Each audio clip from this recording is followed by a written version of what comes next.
हरिओम जी। हर पल याद तुम्हारी हो, हर पल तेरा नजारा हो। सेवा सिमरन और सत्संग जीवन ये हमारा हो। हर पल याद तुम्हारी हो, हर पल तेरा नजारा हो। सुबह सुबह जब आँख खुले, तेरा ही दीदार मिले। हर पल तुझको हो अर्पण, ऐसा कारोबार मिले। शाम सुबह कुछ भी हो, केवल ध्यान तुम्हारा हो। सेवा सिमरन और सत्संग जीवन ये हमारा हो। हर पल याद तुम्हारी हो, हर पल तेरा नजारा हो।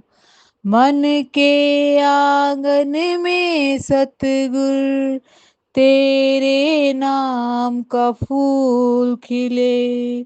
जब जब पाऊं दर्श तेरा, मेरे मन को चैन मिले।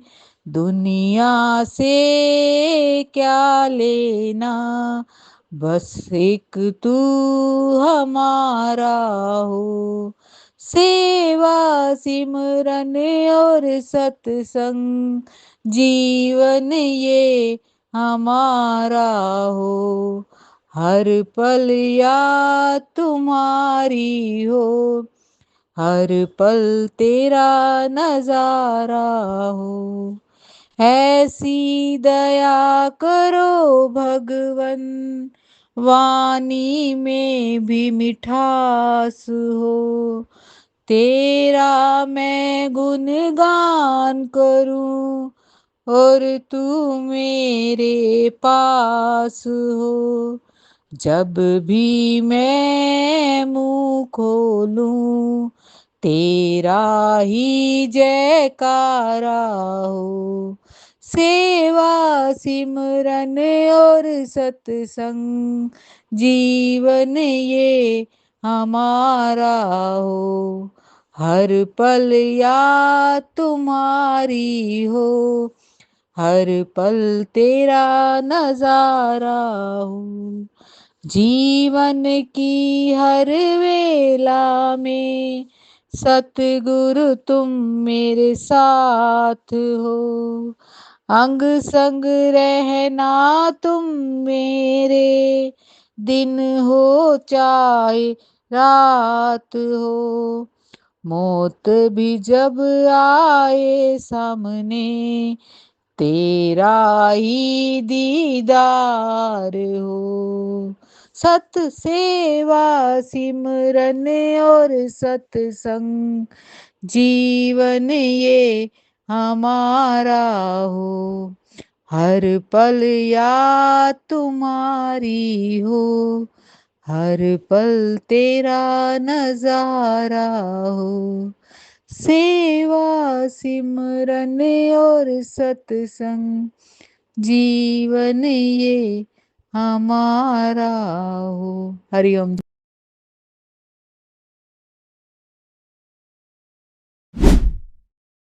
ओम ही सुख का सार है, ओम ही जीवन आधार है।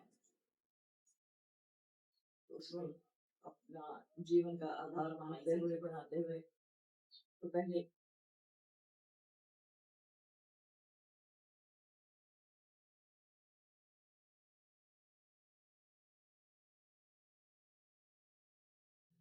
थोड़ा सा ओम की मुद्रा में बैठते हुए आंखें कोमलता से मन शांत, वृद्धि परमात्मा में ओम ओम ओम ओम की ध्वनि से शुरू करते हैं। हरि ओम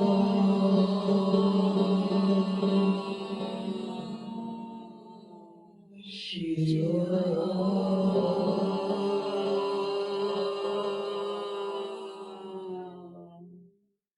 हरि ओम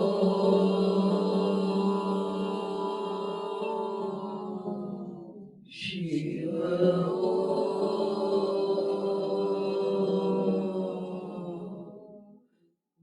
हरि ओम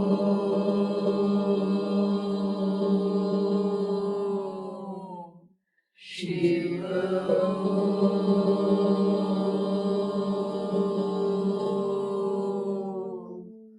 हरि शिव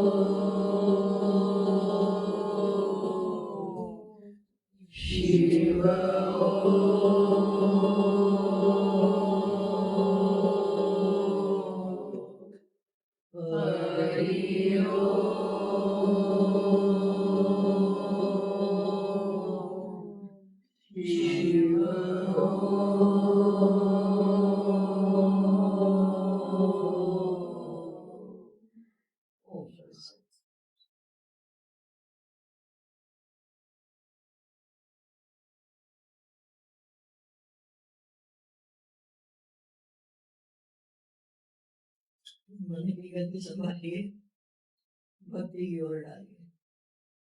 सत्संग में आए हैं, इतना शरीर को, सूक्ष्म शरीर को आनंद दिया, वो आनंदी था, पर स्थूल शरीर में तो दूर के सफर में थोड़ी सी परेशानी, थकावट होती है। पर ऐसा लगा ही नहीं, ऐसे लगा कि जैसे यहाँ सब इतना सब संत सज्जन फिर आए ने, कुल देवते यहाँ बरसाए ने, खुशियां दिया खड़े आए हैं। कि मन में एक उमंग, एक उत्साह लेकर हम यहाँ आए, इसके लिए कि चलो कुछ समय इकट्ठे बैठकर परमात्मा की याद करेंगे। सही में परमात्मा याद है तो हम आबाद है, दूसरे तो बर्बाद है। बात चल रही थी जीवन की घड़ियां बिरसा रखो, ओम जपो, हरि ओम जपो। मेन बात क्या आती है इसमें, मन की गति संभालिए। सारा अगर हम देखें, अब संसार में किसी भी फील्ड में चले जाओ, हर जगह एक ही बात है कि मन परेशान लगा पड़ा है। मन की गति इतनी तेज है कि वायु की गति से भी ज्यादा तेज है। बैठे हम यहाँ हैं, पता नहीं वो काला का ये बैठे बैठे स्विट्जरलैंड, अमेरिका सब जगह घुमाए। तो इसकी गति को संभालना है, तो संभाल लगाना किसमें, भक्ति की ओर डाली। भक्ति कर रहे हैं, सभी कर रहे हैं, कोई भी ऐसा आपको नहीं मिलेगा कि जो भगवान को याद नहीं करता। याद सब करते हैं, किसके लिए करते हैं, स्वार्थ के लिए। भगवान को क्यों याद करते हो, जो कि भगवान को भगवान के लिए याद करता है, ऐसा बिरला महापुरुष तो बड़ी मुश्किल से मिलता है। अभी तो भगवान को याद कर रहे थे, किसके लिए, कि भगवान से मिलने वाला जो धन पदार्थ है उसके लिए। भगवान ने तो सुना हो आप लोगों ने, भगवान ने गीता में कहा कि 4 प्रकार के भक्त हैं और मुझे चारों ही प्यारे हैं, क्योंकि भक्ति तो भगवान की कर रहे हैं ना। तो इसमें पहला आ जाता है आर्थ भक्त, अर्थार्थी भक्त, जिज्ञासु भक्त और ज्ञानी भक्त। आर्थ भक्त जो दुख के समय पर भगवान को बुलाते हैं, भगवान कहते हैं मैं इनसे भी खुश हूँ, इन्होंने किसी और को तो पुकारा नहीं है ना, मुझे बुलाया है ना, ये भी मुझे प्यारे हैं। फिर अर्थार्थी भक्त, जो कोई अपना अर्थ, अपना मतलब पूरा करने के लिए भगवान को याद करते हैं, भगवान कहते हैं मैं इनसे भी खुश हूँ, किसी और को तो नहीं पुकार, मुझे ही पुकारा ना, भगवान उनसे भी खुश है। और तीसरे हैं जिज्ञासु भक्त, जिनके भीतर में कुछ जिज्ञासा उठी, कैसे ये मेरे जीवन आनंद में हो जाए, कैसे परमात्मा मैं इस जन्म में तेरे साथ मिलकर एक हो जाऊं। ये उच्च कोटि की जिज्ञासा। देखो जिज्ञासा तो संसार में बहुत तरह की है। मुझे धन मिले, मुझे बंगला बड़ा मिले, मुझे गाड़ी बड़ी मिले, मेरा अच्छे मुझे कोई पद मिले, जॉब कर रहे हैं उसमें भी हम जाते हैं हमें अच्छा ही हो। तो कई तरह के जिज्ञासा होती है और वो जरूरी नहीं कि हमारी वो जिज्ञासा पूरी हो। जिज्ञासा मतलब हमारी इच्छा वो जरूरी नहीं। तो उसके लिए हमारे शरीर की प्रारब्ध आड़े आ जाती है। इच्छा तो है हर कोई, देखो धन पदार्थ की तो है ही है। सबसे पहली इच्छा होती है कि हम जीवन में सुखी रहना चाहते हैं, ये भी इच्छा है। तो उसके लिए हम अंदर में हमारे जिज्ञासा होती है और वो निम्न कोटि कोटि की जिज्ञासा है, वो छोटी है, वो देह के लिए जिज्ञासा है। और यहाँ पर जो हम जिज्ञासा लेकर आते हैं ना, वो होती है बड़ी जिज्ञासा कि कैसे परमात्मा मैं तेरे साथ मिलकर एक हो जाऊं और वो जो आनंद तुझे प्राप्त है ना, वो आनंद मुझे मिले। आनंद प्या मेरी माए सतगुरु में पाया, सतगुरु का पाया सहज से मन में जिया बताया। वो जिज्ञासा लेकर भगवान कहते हैं ये जिज्ञासु भक्त भी मुझे प्यारे हैं। जो भक्त होगा, भक्त कौन असली भक्त होगा? जो भगवान से एक पल के लिए भी विभक्त नहीं है, अलग नहीं है, वो ही सच्चा भक्त है। वो जिज्ञासु भक्त भगवान को प्यारा है। फिर उसके बाद आता है ज्ञानी भक्त। भगवान को सबसे प्यारा क्या? ज्ञानी भक्त, यानी जिसको इतना ज्ञान हो गया है कि उसे परमात्मा के सिवा कुछ दिखाई नहीं देता। दुनियावी नॉलेज हमारे पास बहुत है और जो वास्तव में हमें चाहिए थी, जो नॉलेज चाहिए थी, जो हमें ज्ञान चाहिए था, वो बिना सत्संग बिना विवेक ना हुई, वो बिना सत्संग के। जब सत्संग में आते हैं गुरु हमारा तीसरा नेत्र खोलता है। दो आंखें तो सबकी है ना, दो आंखों तो सब देख रहे हैं। आंखें किसकी है? चमड़े की। शरीर का क्या बोलते हैं?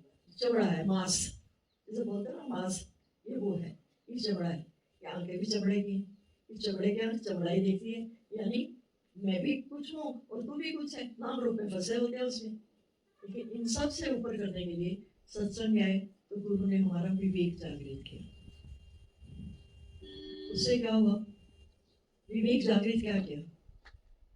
पहले हमारे भीतर एक कई थी प्यास, पर हमें समझ नहीं आई थी कि एक्चुअल में हम परेशान लगे हुए थे। इसलिए ये हमें पता ही नहीं था हम हैं कौन। पता था? किसी को पता है क्या है हम? क्या थे?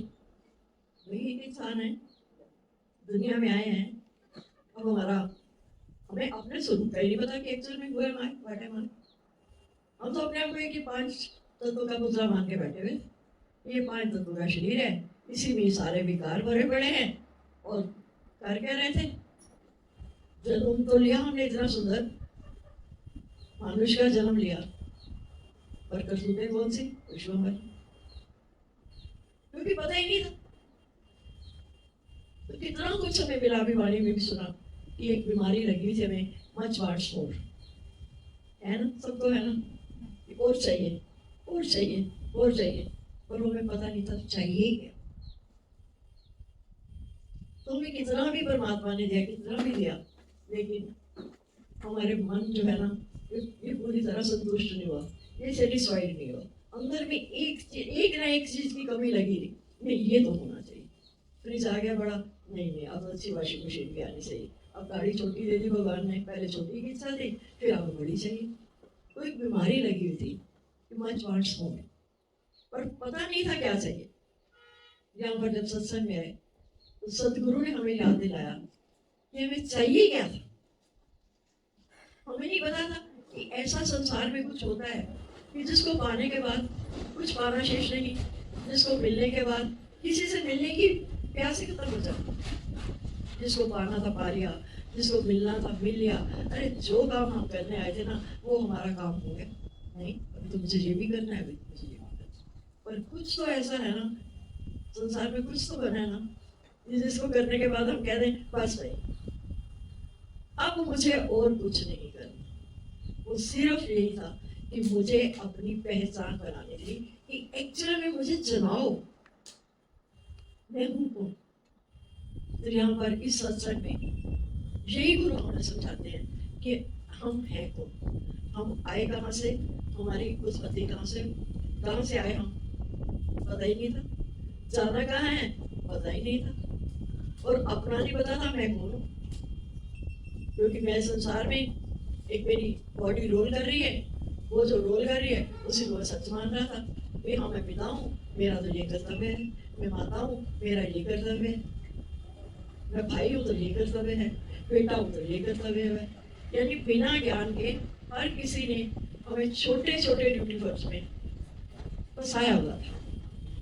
तो सारी जिंदगी हम वो ड्यूटी पूरी करते रहे, लेकिन फिर भी मन आनंदित नहीं हुआ, क्योंकि हमें पता ही नहीं था हमारी बड़ी से बड़ी ड्यूटी है क्या। तो भगवान कृष्ण जी जैसे गीता में आकर कहा ना कि हमारा बड़ा सा बड़ा कर्तव्य क्या है, बड़ा कर्तव्य यही था कि इसी जन्म में हमने अपने परमात्मा से मिलकर एक होना है, क्योंकि यही एक इतना सुंदर चोला हम लेकर आए, ये मनुष्य देही धारण करके है, ये सिर्फ इसका एक मकसद था, अवर काज तेरे किते ना काम, मिल साधु संगत भज के बनना, कि साधु संगति में बैठकर उसके नाम का सिमरन। और आज इस मटीरियलिस्टिक वर्ल्ड में समय ही नहीं है, और गुरु भी हमें नहीं कहता। सिर्फ 1 घंटा अगर हम सत्संग में आ जाए ना, तो यही 1 घंटे का काम हमारा 24 घंटे में हो जाए। 24 घंटे लगातार इसी का ही काम चला, क्योंकि हमने अपने मन को बिजी करना था। अब हमारा मन कहाँ, मन लागो मेरे यार फकीरी में, जो सुख पाऊं मैं राम भजन में, सो सुख नहीं हो मेरी में। करके देखो, ये प्रैक्टिकल ज्ञान है। थ्योरी यहाँ पर चलती है, प्रैक्टिकल संसार में करते हैं। तो उसके लिए जैसे आज नए प्रेमी आए हैं, कुछ थोड़ा सा उनको ब्रीफ कर देते हैं कि एक्चुअल में जो हमें ये दिखाई दे रहा है ना, ये बॉडी ये दिखाई दे रही है ना, ये वास्तव में मैं हूँ नहीं।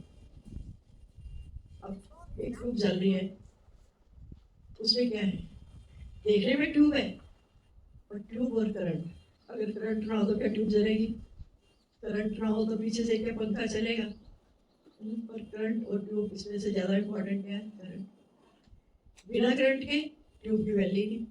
ऐसे ही हमारे देह में ये गीता में श्लोक आता है, विभाग त्याग लक्षण, कि पहले पहले हम अपने शरीर का विभाग करते हैं।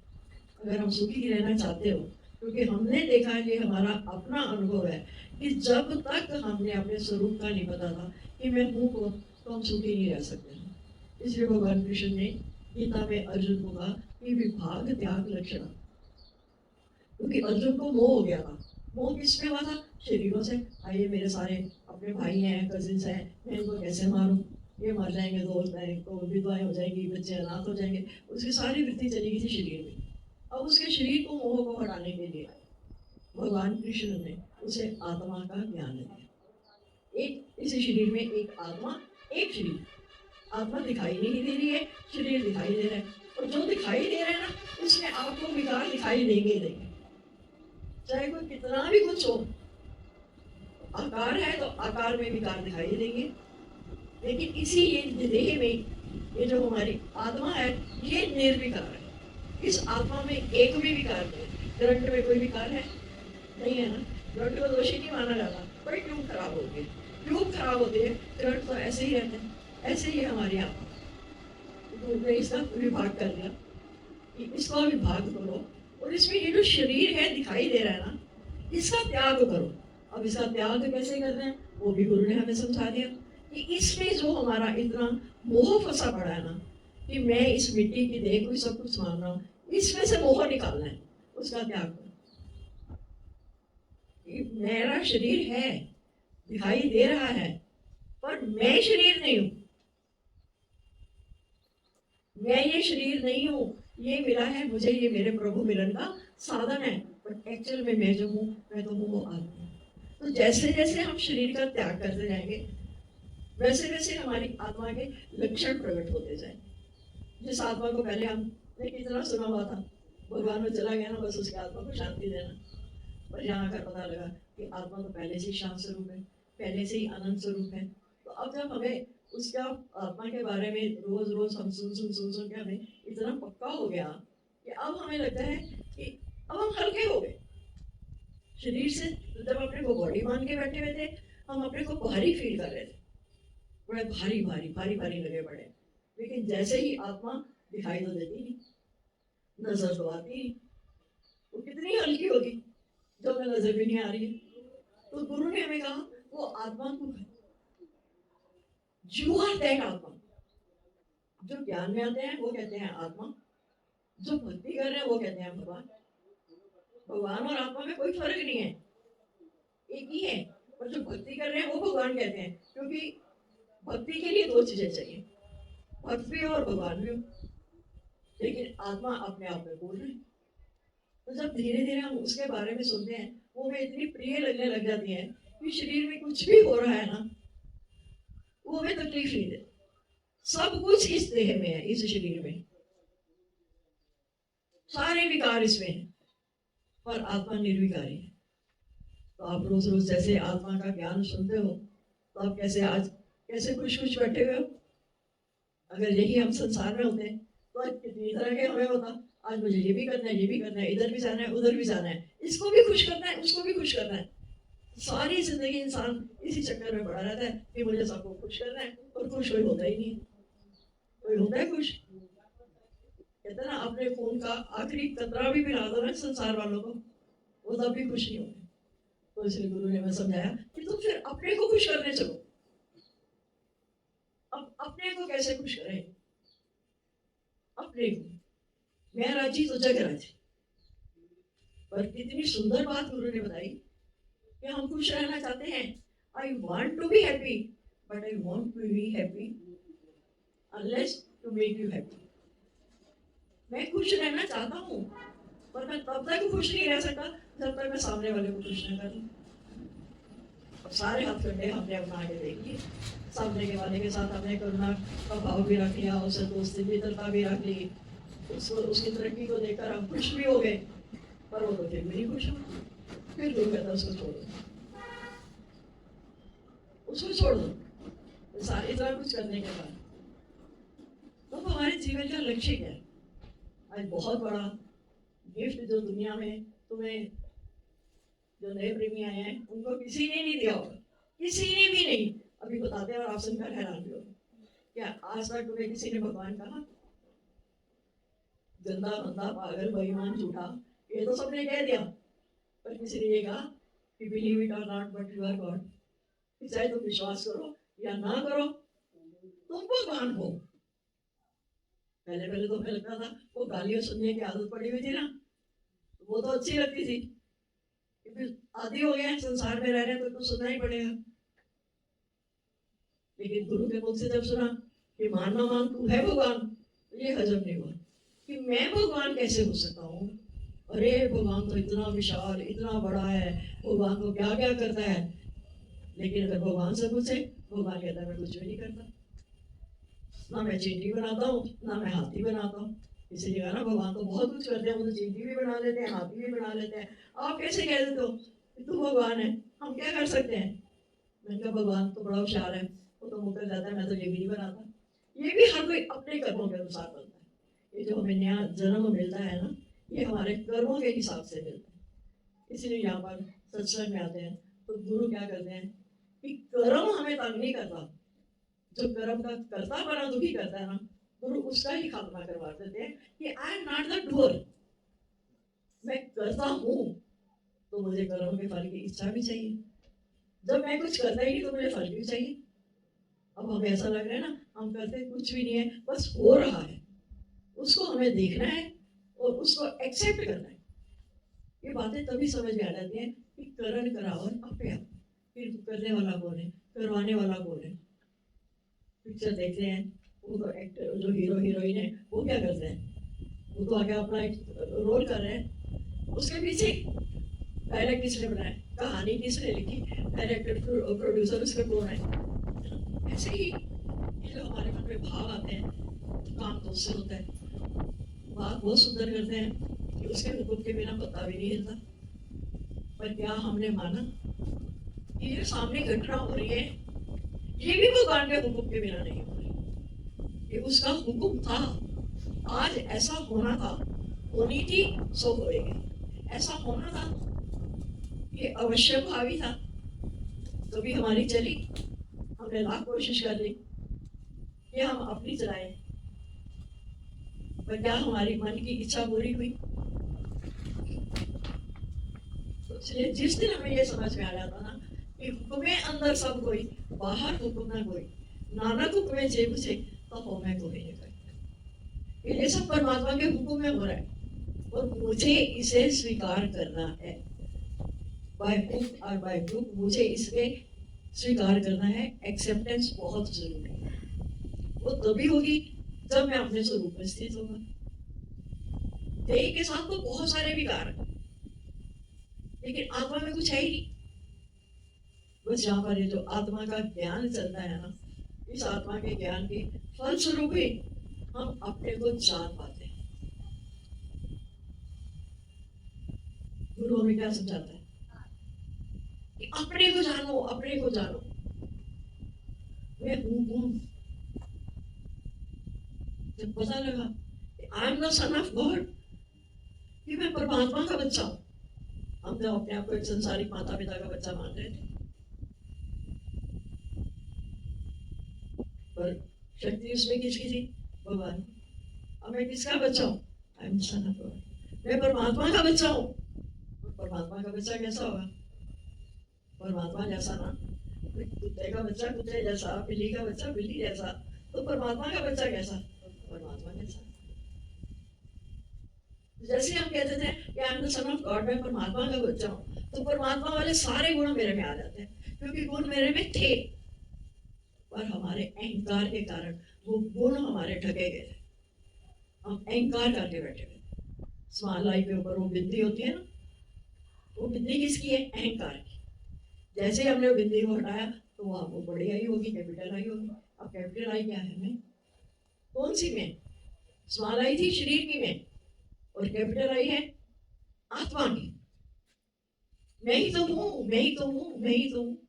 जब ये बात हमें समझ में आ जाती है, इस सब में कौन है?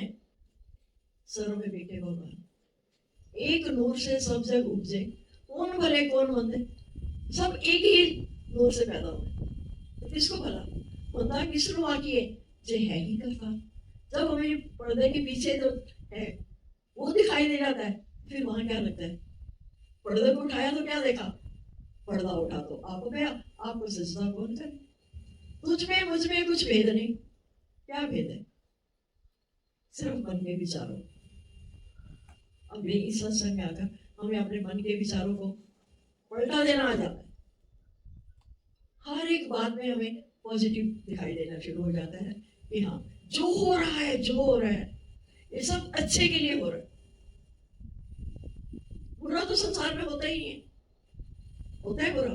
ओहो, कितनी जल्दी हम कर्म बनाते थे। ओहो, उसके साथ तो बहुत बुरा हुआ।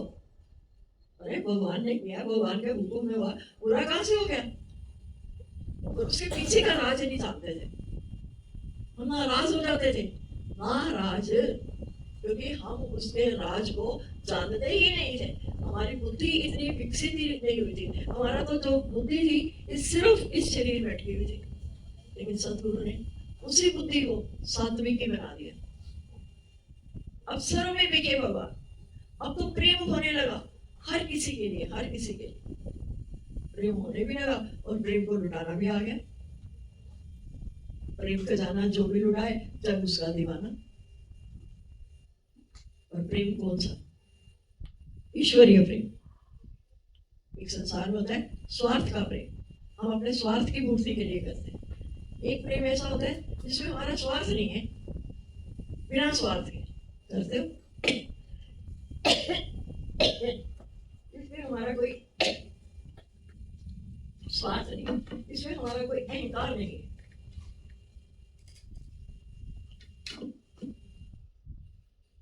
इतनी सुंदर युक्ति बताते हैं हमें खुश रहने की। दो ही चीजों से हम दुखी थे संसार में, बहुत ज्यादा नहीं हम दुखी थे, और चीजें नहीं दुखी कर रही थी। सिर्फ हमें दुखी क्या करता था? हमारी इच्छा और हमारा अहंकार। इच्छा पूरी हो गई फिर दुखी हो गए कि अब और इच्छा जागृत होगी, इच्छा नहीं पूरी हुई तो अब भी दुखी। इच्छा के कारण हम दुखी लगे पड़े थे या हम अपने अहंकार के कारण। तो गुरु ने हमें क्या कहा, ये इच्छा और अहंकार रूपी दो वशीले दांत जो हैं इनको निकाल दे। इच्छा को अगर हम खत्म करने चले नहीं होगी, किस किस की कौन कौन सी इच्छा खत्म करो, तो एक इच्छा हो तो उसकी बात करें। ये तो कहते हैं ना वो सुरसा राक्षसनी की तरह से वो भाड़े बैठी है, तो इच्छाओं के कारण दुखी है। तो गुरु ने यहाँ पर सबसे पहला काम किया कि छोटी इच्छाएं खत्म नहीं होती ना, तो बड़ी इच्छा डाल ले। छोटी से तो दुखी है, बड़ी इच्छा डाल ले, वो तुझे सुखी करके जाएगी। वो इच्छा बताई भी गुरु ने, जताई भी गुरु ने कि वो इच्छा कि कैसे भी इस जन्म में अपने परमात्मा से मिलकर एक इच्छा। जब ये बड़ी इच्छा आ गई तो छोटी इच्छाएं हमें पता ही नहीं लगा कैसे हमारी धीरे धीरे करके माइनस होने लगी, क्योंकि यही एक परमात्मा प्राप्ति की इच्छा, यही हमारे सब विकारों को भस्म कर दे। कोई इच्छा नहीं, कोई चाहना नहीं, बस एक इच्छा, बड़ी इच्छा, रोज रोज इसको और मजबूत बनाओ। बस मुझे तो परमात्मा तू ही चाहिए, मेरे सिवा मुझे कुछ नहीं भाई, देखो जिधर नजर तू ही है। जब ये बड़ी इच्छा होगी, छोटी इच्छाएं अपने आप खत्म हो जाती है। फिर गुरु कहते हैं अहंकार। अहंकार तो हमारे जन्म का साथी है। काम, क्रोध, लोभ, मोह, अहंकार, ये जो हमारे विकार हैं, इनमें सबसे बड़ा अहंकार है। एक अहंकार जब निकल जाए, सब विकार खुद को खुद निकल जाए। अगर हम अपनी इच्छाओं, काम को, क्रोध को, लोभ को, मोह को अगर हम शांत करने चले नहीं होंगे, लेकिन हमें खत्म किसको करना है, अहंकार को। और वो होता ही नहीं, क्योंकि वो तो जन्म की बीमारी है, पैदा होते ही बच्चे की मूछें शुरू हो जाते हैं। तो उसके लिए गुरु ने हमें कितना सुंदर कहा कि ये खत्म नहीं होगा, तो इससे बड़ा अहंकार कर ले। छोटे अहंकार को खत्म करने के लिए बड़ा अहंकार कर, अहम ब्रह्मास्मि, मैं ही वो ब्रह्म हूं। सुनने में जितना आसान है, लगाने में दम लगाना पड़ता है। अगर मैं ब्रह्म हूं तो फिर मुझे चिंता क्यों, मुझे फिक्र क्यों। अब मैंने अहंकार कर लिया। ये किसी ने बोला ये भी तो अहंकार है कि आप अपने को भगवान मानते हो। हमने कहा हाँ, हम ब्रह्मास्मि, और इसके आगे क्या है, तत्वमसि, मैं भी ब्रह्म हूं तो तू भी वही है। अब धीरे धीरे से जैसे जैसे ये हम थ्योरी सुनते गए, प्रैक्टिकल जाके संसार में करते रहे, हमें और कुछ नहीं करना, बस सिर्फ गुरु एक आवाज लगाते हैं, आजा मेरी गाड़ी पे बैठ। सिर्फ गुरु ने ये किया, राम नाम की नैया लेकर सतगुरु करे पुकार, आजा मेरी नैया में ले जाऊंगा भव पार। पर कहते ना पाप भरी, पाप भरी थी मेरी जो नैया, कैसे हम। पर गुरु कहते तू आ जा, क्योंकि गुरु ना हमारे पाप देखते हैं ना पुण्य देखते हैं, कुछ भी नहीं। जैसे ही हम गुरु की शरण में आते हैं, हम जैसे होते हैं, गुरु हमें स्वीकार कर लेते हैं। ना वो हमारे दुष्कर्म देखता है, ना हमारे पाप देखता है, ना हमारी जात पूछता है, कुछ नहीं करता। जैसे भी आते हैं, गुरु आके हमें गले लगा देते हैं और ज्ञान सुना के हमें अपने में सिखा देते हैं। तो गुरु ने हमें यहाँ शुद्ध अहंकार करना सिखाया, और जो संसार का अहंकार है उसको माइनस करना। तो उसके लिए क्या, अपने आप को बी नथिंग करते जाओ। हमारे सत्संग का मूल मंत्र क्या है, be nothing and do nothing. जब मैं कुछ हो ही नहीं तो मुझे करना क्या है। आज हम गए किचन में, आज हमने देखा कि वो सब्जी कैसे बना रहे हैं, कैसे नहीं बना रहे हैं, देसी घी डाल रहे हैं कि डालडा डाल रहे हैं, क्या डाल रहे हैं क्या नहीं, हमें पता है ना। ये भगवान ने ये ड्यूटी उनको सौंपी है, तो वो अपनी तरफ से बेस्ट एफर्ट्स करेंगे कि बढ़िया से बढ़िया खाना बने। हम निश्चिंत होकर बैठ गए, वो फर्स्ट क्लास बड़ी बनाई थाली हमारे आगे परोसी। जो रोजमर्रा की बातों को हमें कैसे अपने जीवन में लगाकर अपने जीवन को आनंदित करना है। इतना सुंदर परमात्मा ने हमें ये मनुष्य नहीं दी। ये मनुष्य जन्म अनमोल रे, माटी में ना रोल रे, अब तो मिला है फिर ना मिलेगा, कभी नहीं कभी नहीं कभी नहीं। अभी भी अंदर रूम में थे तो आ रहा था, वो बच्चा तो अच्छा खासा पैसा कमा रहा था, उसके पापा भी कमा रहे थे। फिर उसे यहाँ की जरूरत पड़ी कि मैं चलो यहाँ चल के होटल बनाता हूँ, इतनी दूर हम तो हाजिर थे कि रब की दुनिया में क्यों। हम लोगों को आनंद देने के लिए। कि आज जितने यहाँ आकर हम लोग खुश हैं, दुनिया की भाग दौड़ से बच गए और यहाँ पर आनंद से आके बैठे हैं। ना हमें इसको बनाने की चिंता थी, ना खाना बनाने की चिंता है, ना कुछ है। हमें खुशी देने के लिए ये स्टेप उठाया गया। तो भगवान के हर कर्म के पीछे जो होती है ना, भलाई छिपी हुई होती है। अरे वो तो होटल वाले इतनी महंगी दाल देते हैं, अरे तुम उसी को क्या देखो, ये तो देखो कि तुम वो घर में वो दाल बन जाती है 50 रुपए की, होटल में जाके खाओगे तो 400 रुपए की प्लेट, दाल वही है पर उसमें क्या है, आनंद है। उसमें आनंद छिपा हुआ है कि आज मुझे कुछ नहीं करना, मुझे पकी पकाई थाली मिल जाएगी। तो यहाँ आकर के आज हम कितने खुश हैं, हमें कुछ करना ही नहीं। हम तो यहाँ आए हैं इस 3 दिन के लिए आए हैं, सिर्फ 3 दिन के लिए।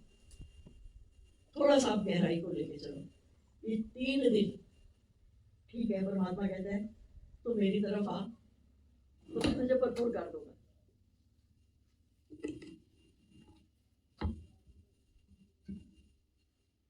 सिर्फ 3 दिन, यही 3 दिन हमारी जिंदगी के। ये 3 दिन कब बीत जाएंगे हम पता ही नहीं। ऐसे ही परमात्मा ने हमें संसार में भी भेजा ना, सिर्फ 3 दिन के लिए, बचपन जवानी बुढ़ापा। बचपन जवानी बुढ़ापा ये 3 ही दिन है। अब उस भगवान ने सब कुछ 3 बनाया। अब तो हम जाते नहीं, हमें पता नहीं पिक्चर का कितना टाइम है। ये तो जब हम अपने टाइम पर पिक्चर देखने जाते तो वो भी 3 घंटे की होती थी। सब कुछ 3 बनाया। ये बचपन कैसे खेल खेल में खत्म हो गया, जवानी कैसे भूख में कोई बीत गई, और बुढ़ापा देख कर रोया। पर आज हमारे तीनों ही सफल हो सकते हैं जब हम अपने हर श्वास में लेके सतगुरु तेरे नाम का पद सिमरन। भाग रहे हो संसार, कहाँ भाग रहे हो, कहाँ भाग रहे हो पता ही नहीं। जो वहां हमारी प्रारब्ध फिक्स है, जहां उससे ज्यादा कुछ नहीं मिलना, जो लिखा गया भाग्य में वही मिल है, उसके लिए भाग रहे हैं। और वो सब क्या है, नश्वर। भगवान से मांगते भी है तो क्या मांगते हैं, नश्वर, जो जाने वाले, धन वस्तु व्यक्ति पदार्थ जो भी मांगा सभी जाने वाले, या वो चले जाएंगे या हम उनको छोड़कर चले जाएंगे, वहां तो अलगाव है ही नहीं।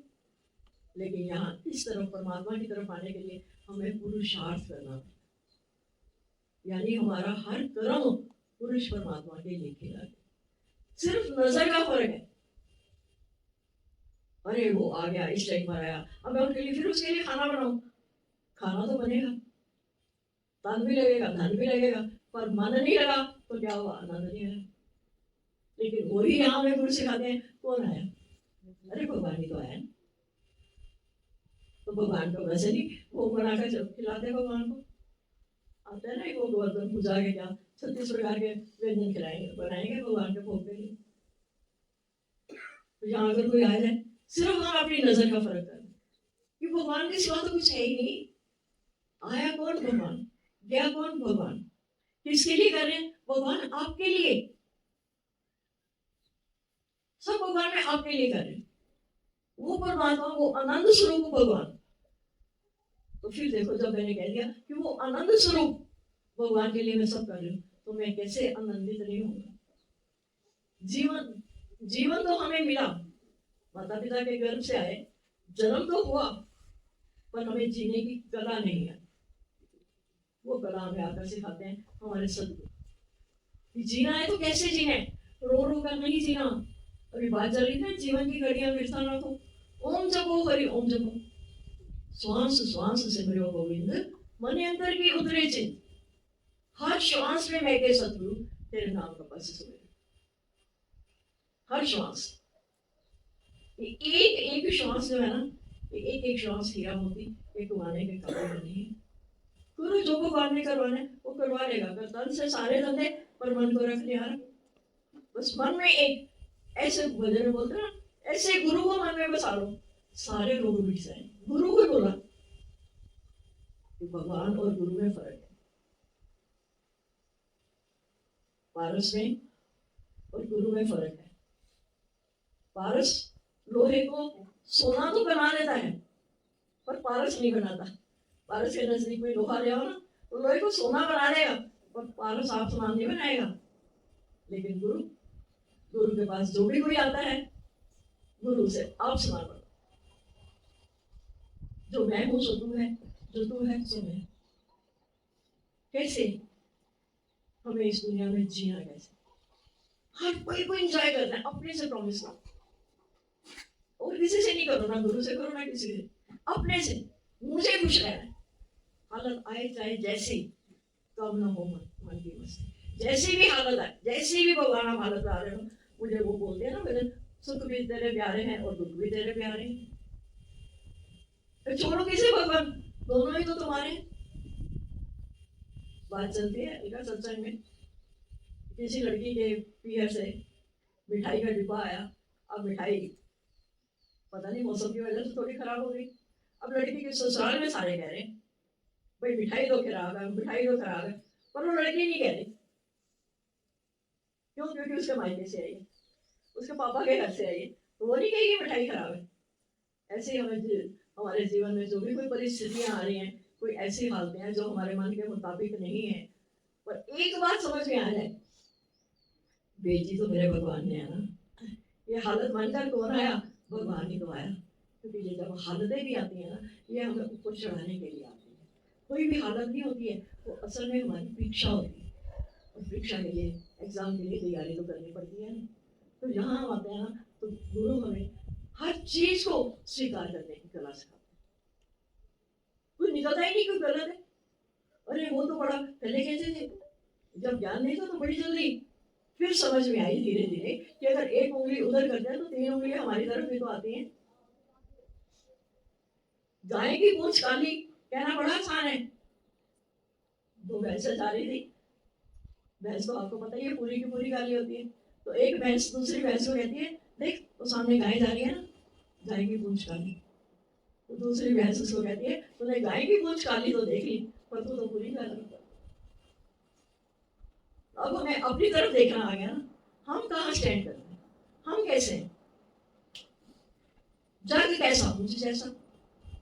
बच्चे चश्मा पहनते हैं ना, कई रंग का, काले रंग का, पीले रंग का, नीले रंग का, तो जिस रंग का चश्मा पहनते हैं उनको वही रंग सामने भी दिखाई देता है। ऐसे हम भी जिस रंग का चश्मा पहनते हैं, जैसे जिसके लिए भाव रखते हैं, वैसा ही हमारे सामने आ जाता है। पहले कितनी जल्दी हम कह देते थे, अरे रामायण में अगर सबसे कोई, आज भी आप लोगों से पूछे बिना ज्ञान के, सबसे खराब करेक्टर किसका है? कई है ना, उसने राम को बनवास दिया। पर आज सत्संग में आकर विचार क्या बदल गए कि अगर रामायण में किस बेस्ट करेक्टर है तो वह कई है। राम बनने जा रहे थे अयोध्या का राजा, और बनना था उनको पूरी सृष्टि का राजा। उसके लिए कई ने अपने ऊपर बुराई ली, देवताओं के कहने पर अपने ऊपर बुराई ली, पर राम को उसका जो असली था वो याद दिला दिया ना, तो आया किस लिए। आज की डेट में कोई अपनी बेटी का नाम कई नहीं रखता, सुने कभी किसी ने? नहीं रखता ना, तो कितनी के कई नहीं, पर उसके पीछे राम का भला कितना हुआ। जब छोटे छोटे दृष्टांत हम सुनते हैं तो हमें एकदम क्या लगता है कि सामने हमें कोई बुरा कह रहा है, कुछ कह रहे हैं, एकदम अंदर में विचार आता है यार ये मेरी के कही है, ये मेरे छोटे सुख को छुड़वाकर मुझे बड़े सुख में लाकर खड़ा करना चाहती। बस यही जब हमारी थिंकिंग पॉजिटिव हो जाती है तो हमारा जीवन आनंद से भर जाता है। अब हम क्यों गलत सोचे, क्यों बुरा सोचे? बस सबसे पहले गुरु कहते हैं चाहना का गला घोटो, इच्छा मात्र मिले। इच्छा हमारी जुड़नी अति नीचनते नीच, तो पूर्ण ब्रह्म था, चाह होती नीच। भगवान ने हूबहू हमें आप समान बनाकर भेजा।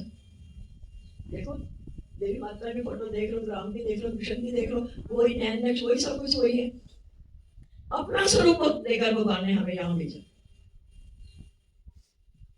गुरु के मेरी कह रहे हैं ना कि जब तू भगवान है तो तेरे में सारे भगवान वाले गुण हैं, पर वो सारे भगवान वाले गुण हमारे ढके गए थे। लेकिन जैसे गुरु ने आकर हमारे इस देह अहंकार का खत्म खात्मा किया, इसके लेबल, ये लेबल लगे हुए थे हमारे पर, कहीं माँ, कहीं मामी, कभी मासी, कहीं चाची, कहीं बुआ, कभी दादी, कभी नानी, कितने सब अपने लेबल लगा के घूम रहे थे, दुखी हो रहे थे ना। तो गुरु ने सारे लेबल हटाकर एक सच्चा लेबल लगा दिया तू है ही भगवान। और ये देखने वाली आंख, ये विवेक चक्षु, ये हमारा गुरु आकर खोला। गुरु ने सारे हमें भेद बता दिए कैसे हमें खुश रहने की कला। ये कहते हैं ना, ये क्लास जो है ना, ये आर्ट ऑफ लिविंग भी है एंड लिविंग भी है। ये हमने संसार में रहना कैसे है और हमने संसार में से अपनी आसक्तियों को, अपने मोह को निकालना कैसे। आज भगवान की खातिर निकाल रहे हैं ना अपने आप को, संसार से आसक्ति निकाल देना। पति का खाना खाएगा, क्या होगा क्या नहीं होगा, सब निकाल कर आए ना। तो आज क्या, आज आनंद मिला, संसार की छोटी छोटी आसक्तियां निकाली तो इतना बड़ा परमानंद, घट में ही वो आनंद मिला, घट में ही परमानंद मिला। बस एक बार जरा ये इच्छा जागृत हो जाए कि कैसे मैंने अपने परमात्मा के साथ मिलकर एक हो, परमात्मा के साथ मिलकर एक होना, यानी कैसे मुझे उस आनंद में रहना।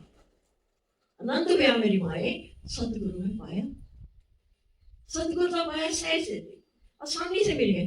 कुछ करना पड़ा, पहाड़ों पर जाना पड़ा, गुफाओं में जाना पड़ा, इतनी सहजता से सतगुरु ने हमें ढूंढ लिया।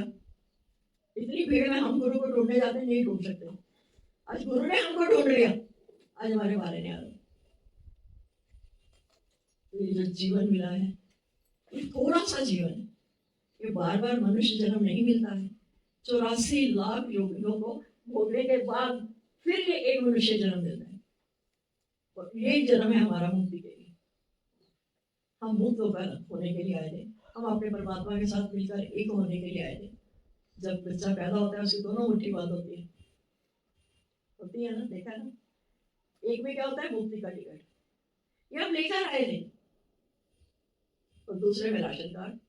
जब राशन कार्ड लेकर आए हैं तो गुरु ने कहा ना कि तो 100 रुपए का भी एक दाना गेहूं का हो जाएगा तो भी मैं तेरे को खाना खिलाऊंगा। वही देख रहे, जब छोटे थे तो क्या था, 4 आने से 5 आने से दूध मिलता था, और आज देखो कितना महंगा। क्या पीढ़ी है। जब भगवान ने इकरारनामा किया, मैं तेरी सारी रोग क्षेम संभालूंगा अपने को, तो फिर हम क्यों परेशान लगे पड़े। मुक्ति का टिकट हमारे हाथ में, और वही है, मुक्ति चाहिए किसे, क्योंकि हमें बंधन स्वीकार है। ये झूठे बंधन हमने स्वीकार किया, क्योंकि कुछ बनकर बैठने की आदत है। तो गुरु कहते बनो ना, अगर बनना है कुछ भी तो योगी बनो, परमात्मा से योग लगाकर रखो, और बनना बनाना खत्म हो गया। पर हमें योग का पता ही नहीं है, हम तो रोग में पड़े हुए। सबसे बड़ा भयंकर रोग क्या लगा हुआ था, क्या कहेंगे लोग, सबसे बड़ा रोग क्या कहेंगे लोग, हाय लोकारिति, लोकारिति में फंसे हुए। तो भगवान कृष्ण आए तो उन्होंने क्या कहा, अर्जुन को मार, अर्जुन मार। ये तो सब मरे पड़े, ये पहले से मरे पड़े हैं, तो इनको मार के यश मार, क्योंकि उनकी नजर आत्मा पर थी, शरीर पर नहीं थी। ऐसे ही जब हम सत्संग में आते हैं कि आत्मा हमें इतनी प्रिय लगने लग जाती है, आई एम आत्मा ब्रह्म, अरे वो आत्मा ब्रह्म मैं ही हूं। वो एक अपने आप को उसका एहसास करना, वो आत्मा मैं हूं। आत्मा कैसी, वो अनंत स्वरूप आत्मा, वो प्रकाश स्वरूप आत्मा, वो ज्ञान स्वरूप आत्मा, वो मैं हूं मैं। फिर मैं कहाँ नहीं हूं, ये भी सोचो। अगर यहाँ आत्मा है तो इन सब में आत्मा नहीं, जड़ तोड़े चेतन सब में मैं हूं। जड़ में भी मैं हूं तो चेतन में भी मैं हूं। ये जड़ चीजें दिखाई दे रही है, क्या इसमें नहीं है वो शक्ति, ये हमारे को सेवा नहीं दे रही। बस था तो सब कुछ हमारे पास, रब तेरे तो वाक नहीं, पर देखने वाली आंख नहीं। तो सत्संग में आकर हमें क्या मिला, तो तीसरा नेत्र मिला, वो विवेक चक्षु मिला। तो जब तीसरा नेत्र मिला तो तब हमें एहसास हुआ कि सर्वत्र कौन है, मैं ही तो हूँ, मैं ही तो हूँ, मैं ही तो हूँ। तो ये सुहागा जीवन हमें मिला है, ये पल दो पल का जीवन है, ये पल दो पल की कहानी, पल दो पल का है। एक पल जो निकल गया फिर वापस नहीं आएगा। गंगा नदी में भी स्नान करके आओ, बाहर निकलो फिर कहोगी अरे उसी पानी में मैं डुबकी लगा लूं, वो पानी तो कब का आगे बढ़ गया। जो पल आ रहा है हमारे जीवन में, हम उसको अच्छे से एंजॉय करें। ना हम कुछ साथ लाए थे, ना लेकर जाना। एक ही काम करने आए थे, और काश तेरे कितने न काम मिल साध संगत बच के बनना। साध संगत, ये साधु की संगत, कितनी कितनी महानता साधु संगत की। तो बीरा संगत साधु की तो साहिब आवे याद, लेखे में वही घड़ी बाकी दिन भर बाद, वही घड़ी आपकी लेखे में लिखी जाती है जिस बार आप परमात्मा की शान में। उसको याद करने में हमारा जाता कि सब करो, जहां भगवान ने आपको जिस कार्य क्षेत्र में बिठाया करो, पर मन में, मन किसके लिए बनाया है? कभी ये सोचा? मन भगवान ने बनाया तो सिर्फ अपने लिए। इतना ये देखो सारा प्रकृति के इतने सुंदर नजारे आज हम एंजॉय कर रहे हैं, भगवान ने किसके लिए बनाया? हमारे लिए। पर अपने लिए भगवान ने क्या बनाया भाई? आप तो भगवान की कहते ना कि उन्होंने अपने लिए तो वो टूटी हुई खाट भी नहीं रखी, वो भी बेचारा ने बैठा रहता तो जाके शेष नाग की शैया पर बैठे हुए। भगवान ने तो वो भी नहीं रखना, पर भगवान ने अगर बनाया तो सिर्फ एक मन बनाया। और जो तू मुझ में मन वाला हो, मन अपना कीजिए अर्पण, सारे रोग मिट जाएंगे। अपना मन, मन में केवल वही हमने करा क्या? परमात्मा ने बनाया मन अपने लिए, हमने तो उसके कितने हजारों टुकड़े कर दी। कोई यहाँ गिरा, कोई वहां गिरा, कोई मन बेटी में फंसा दिया, कोई बेटे में, कोई पति में, कोई भाई में, कोई बहन में। पर एक बार हिम्मत करके जब हम परमात्मा को अपने भीतर बसा लेते हैं ना, फिर हमारा सब राजी। एक रब राजी तो सब राजी, और सबको राजी करने चलो कोई भी राजी नहीं होगा। इसीलिए गुरु हमें बार बार समझाते हैं, एक साधे सब सदे, सब साधे सब जाए। कि एक को खुश करने चलोगे तो सारे खुश हो जाएंगे, और अगर सबको खुश करने चलेगा तो कोई भी नहीं खुश होगा। आज से पहले अपने से प्रॉमिस करके जाओ कि हमने अपने आप को खुश रखना है, और जो सामने को है तो सामने भी मेरा अपना आप है। मैंने कोशिश करनी है, प्रयत्न पुरुषार्थ करना है कि सामने वाले को खुश करो, लेकिन उसकी फितरत में नहीं है तो छोड़ दो। मन में किसी के लिए कोई बुरा विचार मत लाओ, अपनी वोट तो रचाओ। मेहनत करनी है, पुरुषार्थ करना है, अपने के लिए, अपने लिए करना है। फिर देखो जीने का आनंद आता है कि नहीं। बहुत सुंदर जीवन, कसम जीना भूल गए थे तो गुरु ने आता है हमें पक्का करा, जीना है तो मौज में भी, मौज में जी, हर पल आत्म रस को भी। कोई और रस क्यों नहीं कहा, अंगूर का रस क्यों नहीं बोला? उसको बड़ा इंजॉय करते हैं, पर कितनी देर के लिए, जितनी देर उसका नशा। लेकिन यहाँ पर गुरु कहते हैं ना कि वो नामों हमारी नाम का चढ़े रहे दिन रहे। ये जो एक बार पी लेता है ना फिर ये उतरती नहीं, नशा चढ़ के उतर जाता, पर जो नाम की खुमार की है ना, ये चढ़ी रहे दिन रहे, ये नहीं उतरती। ये ऐसा आत्मा का रस गुरु होने मिला, प्रेम बहने लगा। अब हम देखते हैं प्रेम हम करते ही नहीं।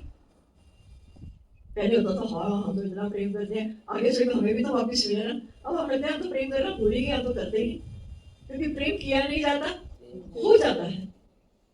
और हो भी किससे रहा है? अपने आप से। सामने दूसरा देखेंगे प्रेम कर ही नहीं सकते, लेकिन जब अंदर में ये फीलिंग आएगा क्या कौन है, मैं ही तो प्रेम अपने आप हमारा दिन प्रतिदिन बढ़ने लगेगा।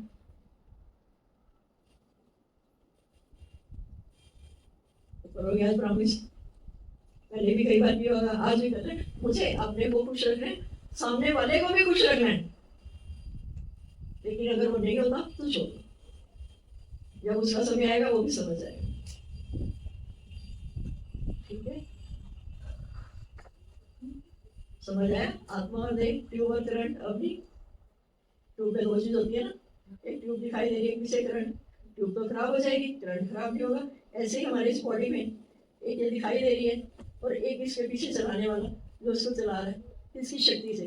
और जब किसी का शरीर शांत होता है, बॉडी तो पड़ी होती है ना, और उसमें से वो करंट गायब हो जाता है। वो करंट ही आत्मा है। हाँ वही आत्मा है। होशियार है हमारे बच्चे, भी बताएंगे ये भी अपना अपना अनुभव। चलो अभी हैं 2 दिन में ये महफिल सजाने के लिए सब यहाँ पर आए। हरिओम जी। शुक्राने सद्गुरु जी के, शुक्राने साथ संगत के। ओ गुरु जी आपका बार बार शुक्रिया, ओ गुरु जी आपका बार बार शुक्रिया, सतगुरु जी आपका बार बार शुक्रिया, सतगुरु जी आपका बार बार शुक्रिया। अपना प्यारा सुंदर जो दीदार है दिया, अपना प्यारा सुंदर जो दीदार है दिया, ओ गुरु जी आपका बार बार शुक्रिया, ओ गुरु जी आपका बार बार शुक्रिया।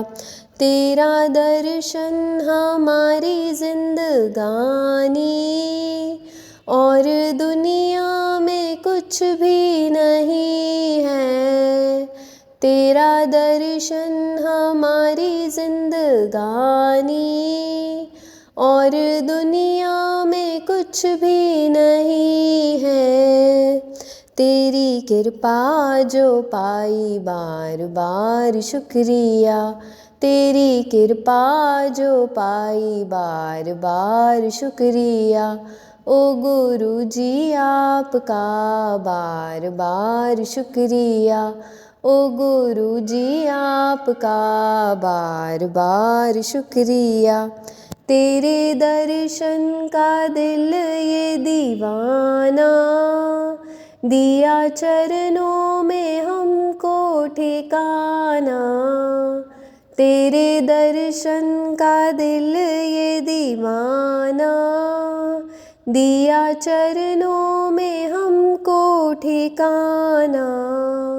दिया प्यार जो हमको बार बार शुक्रिया, दिया प्यार जो हमको बार बार शुक्रिया, ओ गुरु जी आपका बार बार शुक्रिया, ओ गुरु जी आपका बार बार शुक्रिया। प्रेमी के दिल को तू ही बड़ा प्यारा, मांगू हर पल ये दीदार तुम्हारा। प्रेमी के दिल को तू ही बड़ा प्यारा, मांगू हर पल ये दीदार तुम्हारा।